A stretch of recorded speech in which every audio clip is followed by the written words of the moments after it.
अगस्त 1947। ये रेडियो पाकिस्तान लाहौर है।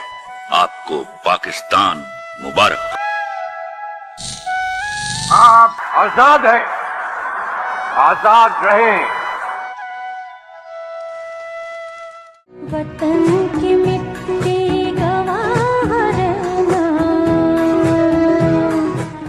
14 अगस्त 1947 वो दिन जब अजीम कुर्बानियों के बाद हमारा प्यारा वतन पाकिस्तान आज़ाद हुआ। आज हम आज़ादी की 78वीं सालगिरह मना रहे हैं। ये दिन हमें उन बेमिसाल कुर्बानियों की याद दिलाता है जो हमारे आबाओ अजदाद ने एक आज़ाद और खुद मुख्तार मुल्क के ख्वाब को हकीकत बनाने के लिए दी थी। हर साल ये दिन हमें मुत्तहिद होने, अपने इख्तिलाफात भुलाकर एक कौम बनने का पैगाम देता है। ये दिन हमें याद दिलाता है कि आज़ादी एक नेमत है और इसकी हिफाजत हम सब का फर्ज है।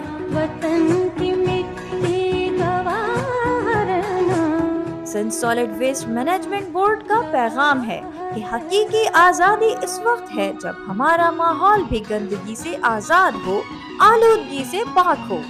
अपने घर, गली, मोहल्ले और शहर को साफ रखना हम सब की इज्तिमाई जिम्मेदारी है।